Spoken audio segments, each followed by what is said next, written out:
বাগনানের ১৬ নম্বর জাতীয় সড়কে ভয়াবহ দুর্ঘটনা, আহত এক।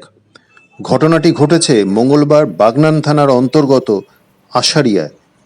মঙ্গলবার সকাল ৫টা ৪৫ নাগাদ হাওড়া জেলার বাগনান থানার অন্তর্গত আশারিয়ায় কোলাঘাটমুখী লেন থেকে নিয়ন্ত্রণ হারিয়ে কলকাতামুখী লেনে একটি কন্টেনার এসে পড়ায় ট্রেলারের সঙ্গে মুখোমুখি সংঘর্ষ হয়।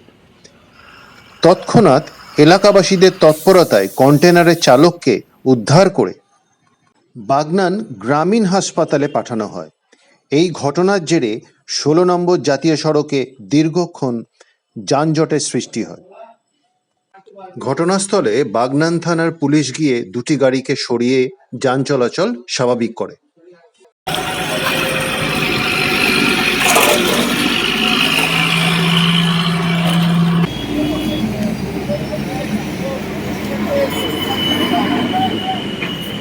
এসে দেখলাম যে একটি কোলাঘাটমুখী গাড়ি সেটি ডিভাইডার টপকে এসে আমাদের কলকাতামুখী একটি ট্রলারকে নিয়ন্ত্রণ হারিয়ে এসে ধাক্কা মারে এবং তৎক্ষণাৎ আমাদের গ্রামবাসীরা সকলে মিলে এসে সেই কোলাঘাটমুখী ড্রাইভারটিকে রেস্কিউ করে এবং বাগনান থানা পুলিশ প্রশাসনকে জানাতে ওরা তড়িঘড়ি এসে আমাদের ওই ড্রাইভারটিকে হসপিটালাইজ করার ব্যবস্থা করেন এবং সকল গ্রামবাসীদের তৎপরতায় এবং পুলিশ প্রশাসনের সাহায্যে আমরা ওনাদের ড্রাইভারকে আমরা সুস্থ রাখতে পেরেছি এবং এই গাড়িটিকে আমরা ঠিক করে রেস্কিউ করাতে পেরেছি।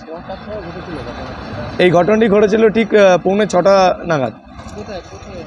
এটি আশারিয়া শরৎচন্দ্র গ্রাম পঞ্চায়েতের আন্ডারে, এটি বাগনান থানার আন্ডারে পড়ছে। আমার নাম অক্ষয় মণ্ডল।